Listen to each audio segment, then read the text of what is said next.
The Buffalo Bills survived the Miami Dolphins in the wild card round by a score of 34-31. You are now listening to the Watering Buffalo podcast with your hosts, Justin Goddard and Andrew Chang.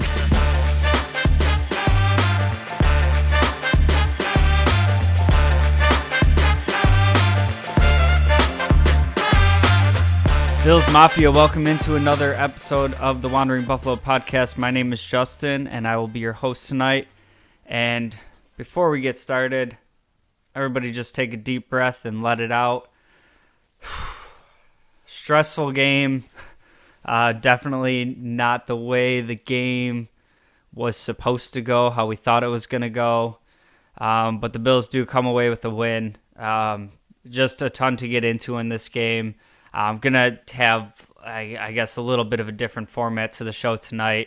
I'm recording this immediately after the game, and just a lot I want to talk about. So before we get started, I do want to say this episode is brought to you by 26 Shirts. If you haven't done so already, check them out. Tons of cool t-shirt designs, doing great work in the community. So you get some sweet Bills Mafia gear. You're also helping out the community. So check out 26 Shirts. Bills beat the Miami Dolphins 34-31, and this game to me was it was difficult to watch at times. It was kind of, I guess, reminiscent of some of the games that we saw throughout this season. A lot of the stuff that we've talked about throughout the year.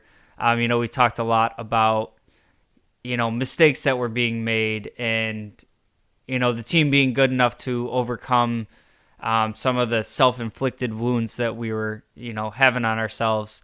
And, a lot of people were operating under the thought that, we get to the playoffs, it's just different football. You get to this next level, that stuff's not going to exist. And we saw it on full display today. Just self-inflicted wounds keeping the Dolphins in this game and honestly giving them a chance to win this game kind of right up until the end. To me, this was like watching two different games. The Bills came out of the gates, guns blaring, defense buzzing, the offense just moving without hesitation. You jump off to a 17-point lead, and the Dolphins are getting their field goals here and there. All of a sudden you have just mistakes that you've made that were kind of unforced errors that allow the Dolphins to tie this up right before halftime. Now the Bills do end up getting one more possession, pull a field goal to give them the lead going into half. But this team was straight dominating out of the gate, and then we saw a Josh Allen interception that gives Miami the ball back and gives them a chance to put points on the board. Now going into the halftime,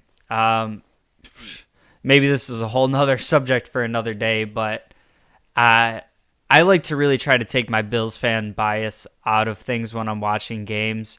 You can't convince me that Stephon Diggs catch before half for a touchdown wasn't a catch, and if that's not a catch, I don't know. Like, I think the NFL needs to go back to the drawing board this offseason and really figure out a better way to define a catch.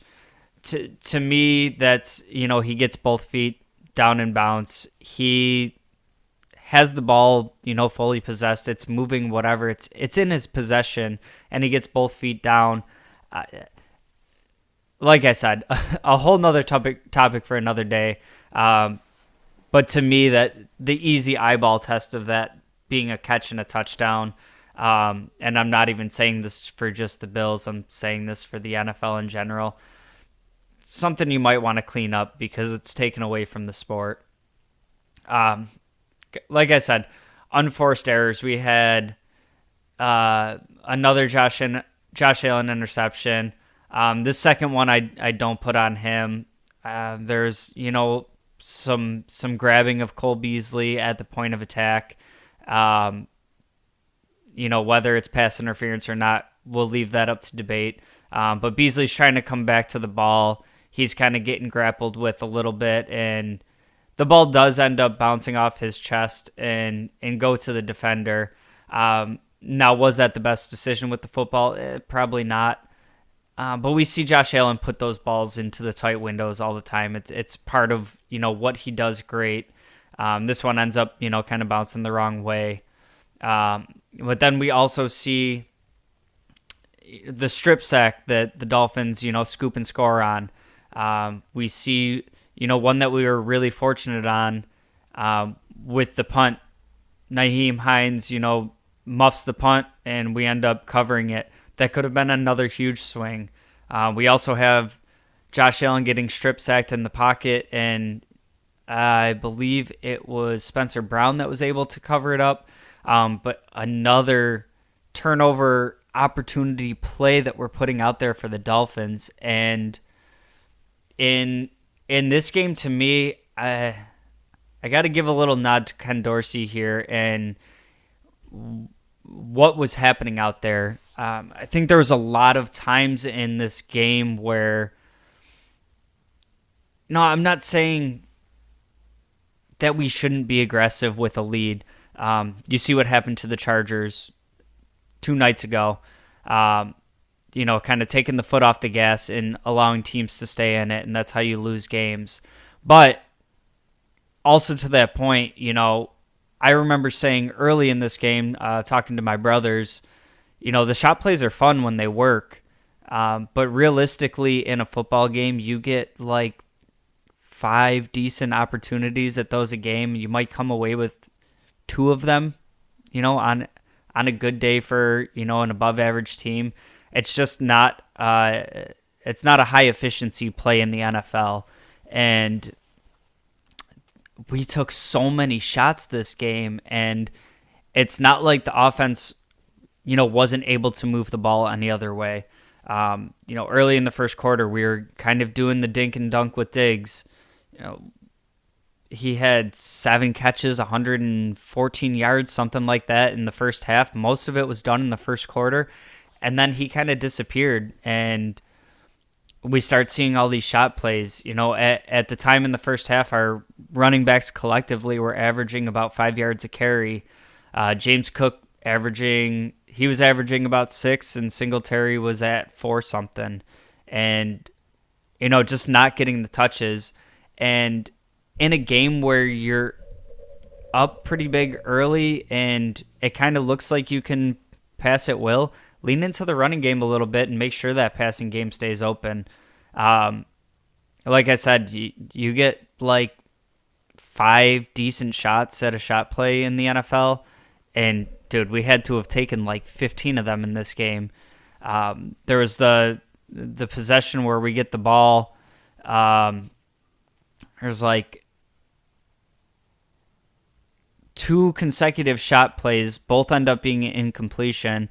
And then on the third play, it ends up being, when you watch it from the back angle, you see the lane that Josh Allen sees, and he tries to take off running, ends up getting sacked.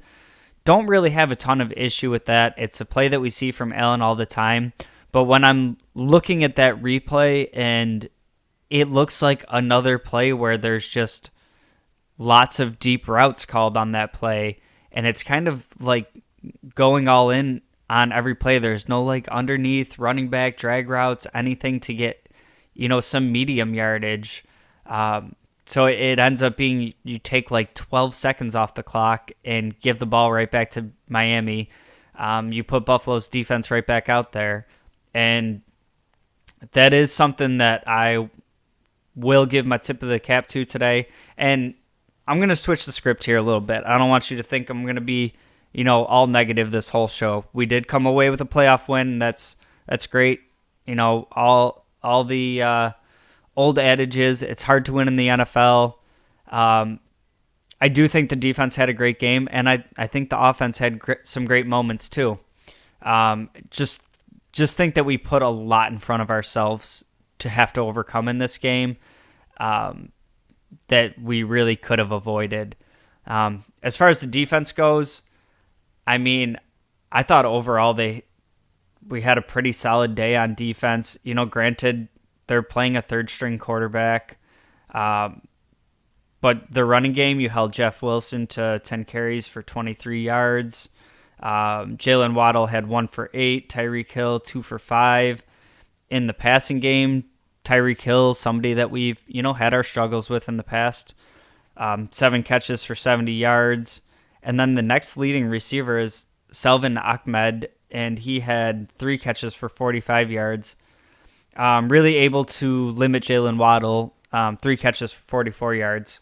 Obviously, he had a pretty monstrous drop early in the game that would have padded those stats a little bit.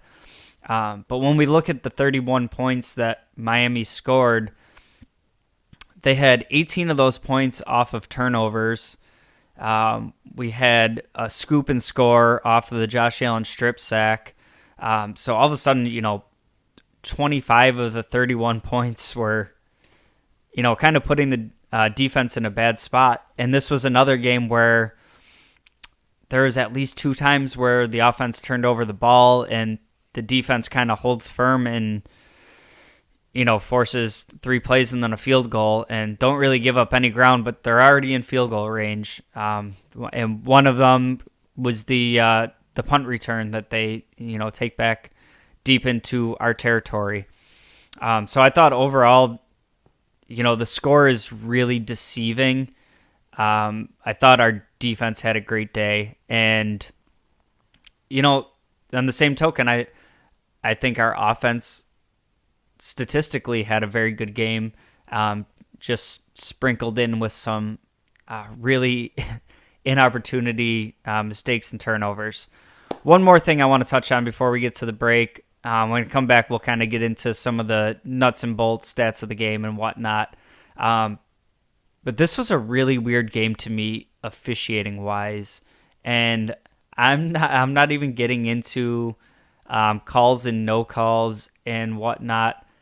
I can't remember another game where there was so many instances of plays that should have been blown dead that kind of were allowed to continue. And it happened on, I think, 3 separate timeouts, and they were in like short sequence. There was one that Shaq Lawson was going unabated to Skylar Thompson that they just didn't blow dead. Fortunately, Shaq Lawson pulls up, but I mean, he could have absolutely crushed Skylar Thompson, and then because you let the play happen that shouldn't have happened, like are we talking about that as now a penalty on Shaq Lawson because he didn't pull up? There was the delay of game towards the end.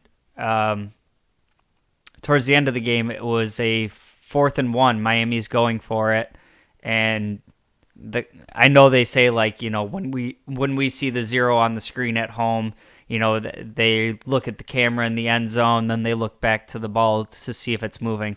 That was at 0 for a hot couple seconds, and they allow that play to happen. The Bills, stuff them for about a 5-yard loss, but then they call it a no play, and Miami gets a chance at the 4th and 6.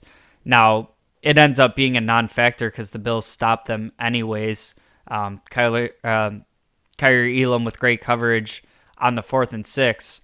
But, I mean, you're talking a situation where, Miami kind of showed what their play was there, and the Bills were ready for it. And then Miami gets a chance to see what our defense is doing and adjusting, and you kind of let the play happen that shouldn't have happened.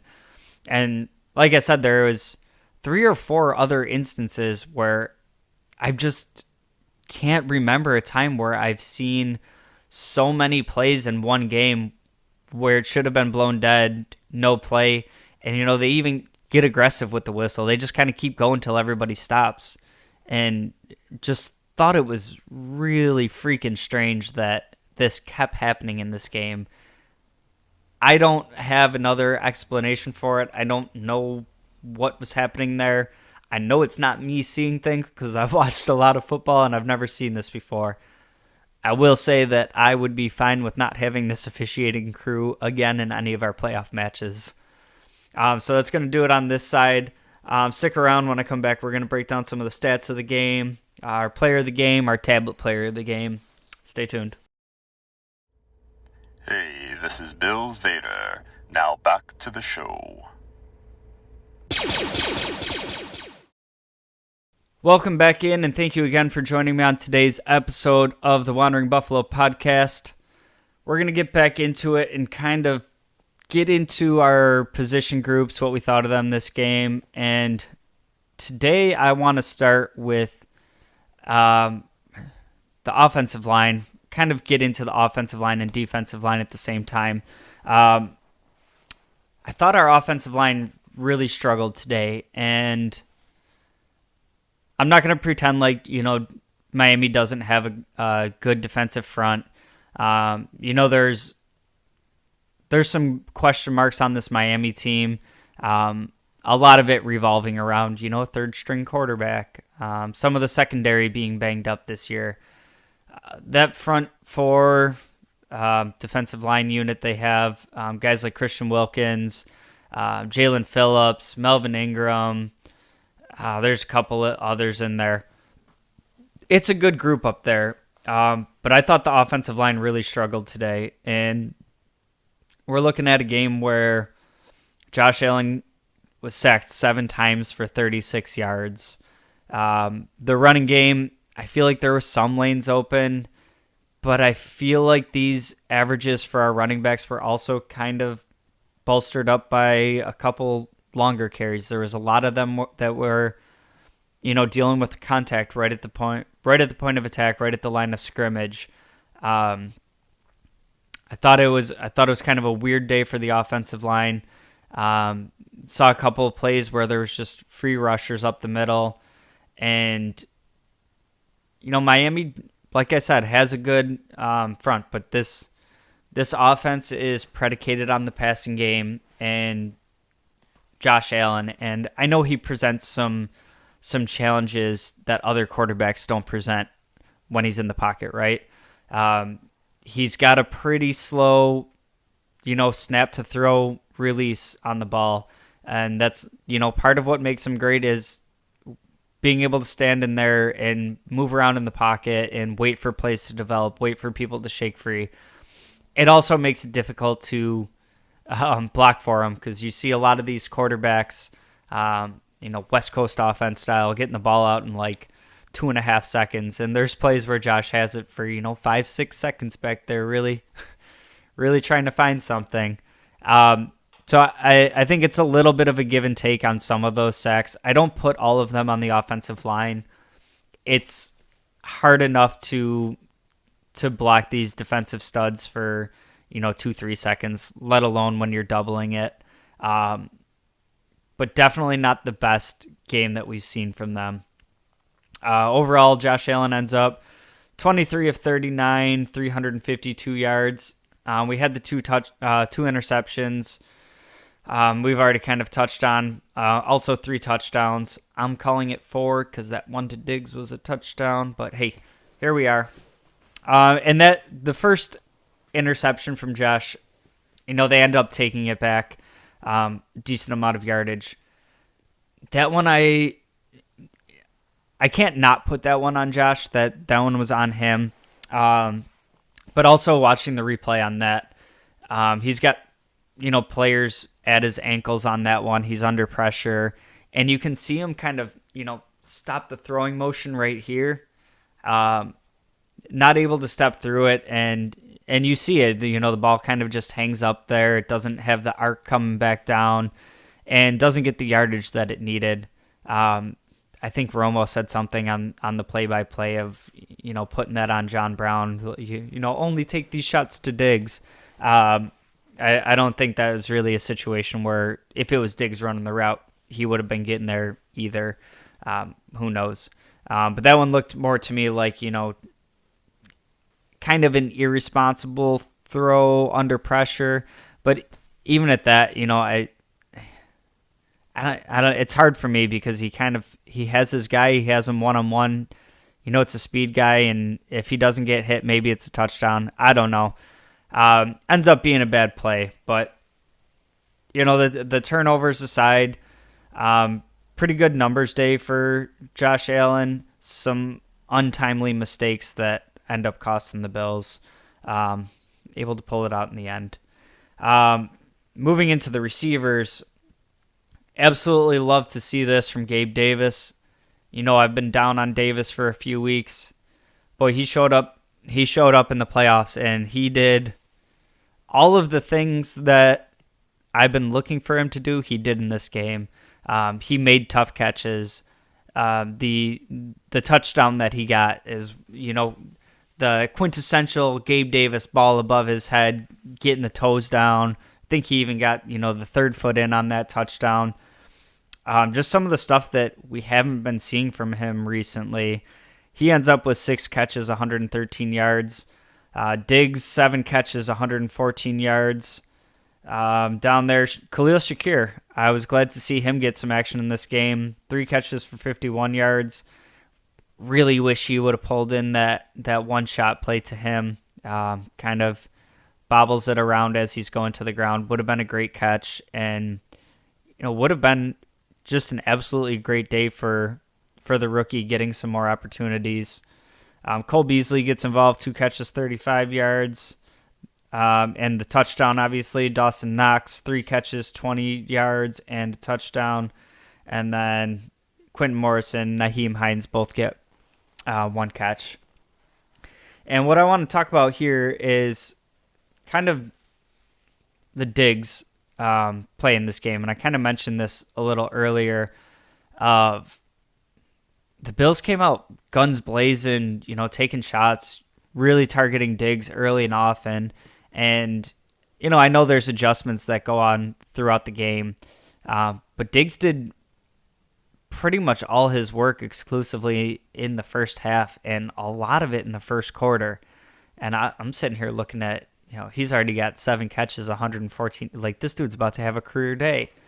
And then just kind of disappears. And, I think part of that is Miami making adjustments to limit Diggs and, making Davis more available, and helps Davis step up and have a big day. Helps Shakir get some opportunities. But to me, even if they're bracketing him and really focusing on taking him out of the game, Diggs is that type of player for this team. The emotional leader. He gets people hype. You got to find ways to get him the ball. And I do a wide receiver screen, do some quick slants, I call a jet sweep for all I care. Maybe not a jet sweep. He's not the really yards after catch kind of guy. But do run plays to get him involved. The first thing that comes to mind for me is wide receiver screen. We used to see it run all the time with John Brown, the little tunnel screen. Give me that to Diggs to just manufacture a touch and let him try to create something after that. Love seeing how involved he was early. Would have liked to see it sprinkled in a little bit more throughout the game. And just kind of spread it out, get him up to 10 catches, 130 or something like that. Really keep him involved with the game. Touch on special teams quick. Tyler Bass, perfect today. The big thing, well, I guess Tyler Bass wasn't perfect. He did have the kick out of bounds. We've seen that a few times from him this year. Before that kick, he did have the ball fall off the tee. So I almost wonder if the ball was kind of blowing off the tee again right as he was kicking it. I don't know. I've watched the replay. It's kind of hard to tell there. But we did have that special team snafu, and then obviously the Hines fumble. Tough catch for him to make, and I'm not going to dwell on this for too long. The Bills end up, getting the ball back there. Just an opportunity for a play that really could have cost us in the end. So glad to see that didn't end up going back to Miami there. Overall, touching on the defense, like I said, I thought the defense had a pretty good game, and look, they played well enough to have us competitive against most teams left in the playoffs. I think today was kind of a lot of offensive output that still at the same time put the defense in bad spots. But Milano leading the way with 10 tackles.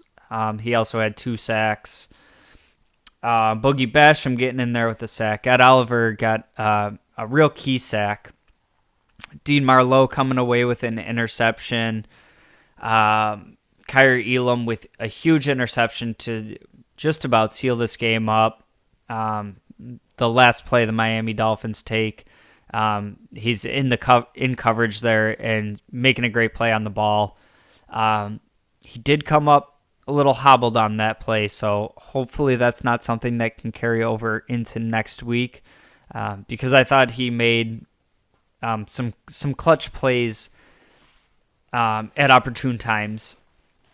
The defensive front, I thought had a pretty good game. Another game where, this is the time of the year that we wanted Von Miller to help us finish out games. And boy, were there a couple times today where I'm like, damn, like a Von strip sack would be pretty sweet right now.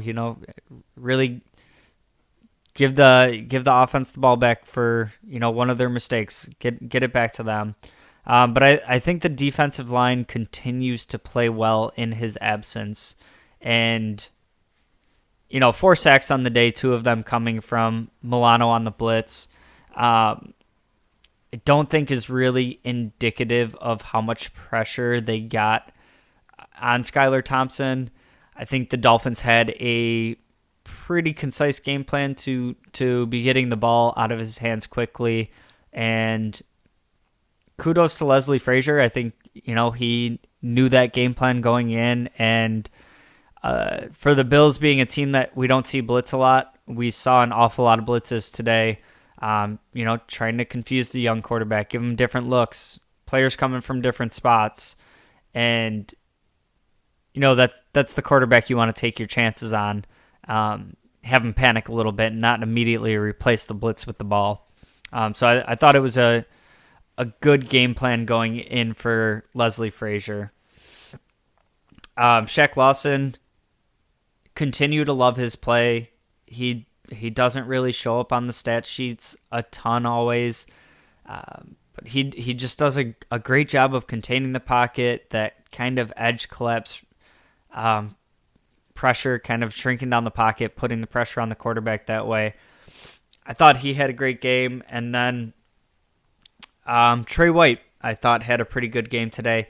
He was flagged for a holding, but he did get beat on the play to Waddle early in the game that Waddle dropped. As the game went on, there was another shot to Waddle that Trey White, sticky in coverage. The ball was a little bit underthrown, but Trey White gets in there, and that's Waddle has that catch. He's got it in his hands, and Trey is able to rake it out. So another week where we're kind of seeing Trey White getting back to form, and I think that bodes well going on in the playoffs.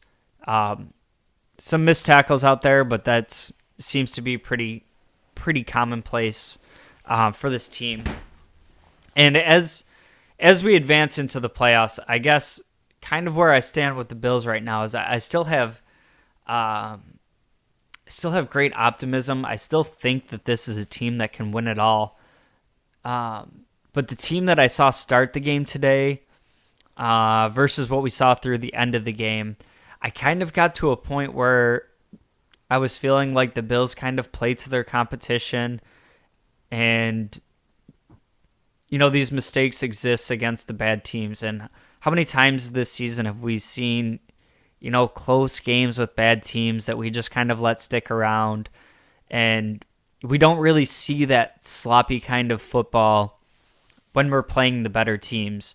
And to me, after kind of like the first quarter and a half, the Bills were looking real relaxed on the sidelines. They looked like they were expecting to win, and Miami was out there looking like they wanted to win.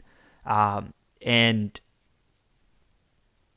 Miami wasn't really doing it in any, real decisive way. One way they kind of took over the game. They just kept chugging along and waiting for an error and then capitalizing. I'll tell you what, that worked this week against Miami. If you end up seeing the Bengals in the next round, you see the Chiefs, Jaguars, there's not really many teams you can get away with, having 3 turnovers against. And even at that, a game where you had 3 turnovers, you also had your defense give you the ball back twice on interceptions. They kind of bailed you out and got you a couple extra possessions. Turnovers from your defense aren't something that you can guarantee every week. So, I mean, if this is a game where the Bills turn it over 3 times and the defense doesn't get it back twice, I don't think we come away with this win. And that's stuff that's going to need to be cleaned up going forward in the playoffs, or this team is not going to win the Super Bowl. It's something that we've talked about a lot throughout the season, and my concern at this point is that we've just been talking about it, but it hasn't changed. And I'll say for myself personally, I had, kind of a belief that, McDermott's going to get them right for the playoffs. There's a different level of focus going into the playoffs. We're not going to see this shit in the playoffs. We saw it today.